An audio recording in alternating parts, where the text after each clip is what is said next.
these guards there who look very, very powerful.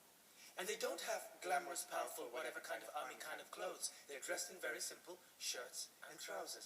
But what was interesting was their expression on their face made them very powerful. And actually, it's that expression in the eyes that says, that kind of made me feel like, well, that was saying to me like, you are under my control, and you know it. So don't upset me. Don't even grab my attention, because you will feel the consequences. Actually, that kind of eyes they had.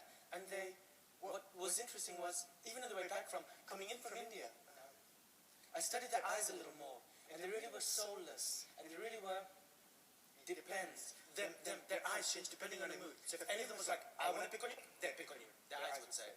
So, anyway, I felt already this tension. It was already hot, the sun was up, and I could feel this real tension between the people who were congregated from the bus, who dropped down from the bus, and these kind of guards that were on the sides. So anyway, we stand up in the line, and everybody quiets down a little bit. And this guard comes around and takes our passports. And I'm like, why do we have to give our passports? And they say they have to check it.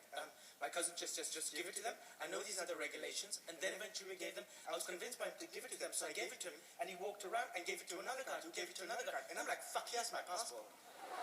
Suddenly I realized how vulnerable I felt. Because if that passport disappears, where is my proof of identity? They could just say I'm Bangladeshi, I'm a bandit. It's amazing how much a passport holds, how much power a passport holds. A passport holds between a good life and a bad life. Between life and death, and it holds everything in just a piece of paper. And it was just incredible how much I wanted to hold on to it. My eyes were like, oh, I studied it as it was passed passed from one guard's hands to another guard's hands to another guard's hands. And my passport was different because it was red. So I could study it. I could keep track of it. But the other passports were Bangladeshi because the predominant nationality of these people who were congregated there were Bangladeshi, so they're the green one. So I studied it as it went to the top. And the guards at the top were putting stamps on it.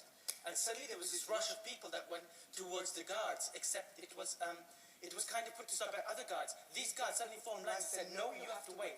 Because suddenly people started to panic, like, I don't know what's happening. Basically, it was chaos. And my cousin just grabbed me and said, hold on to me. And he said, can you see your passport? So he gave me a bit of a push-up. Actually, I go into his shoulder. I kind of tried to look up. I said, yeah, my passport, your passport. I don't know where your passport is. So anyway, we said, listen, fuck, let's just get out of there. Let's just wait.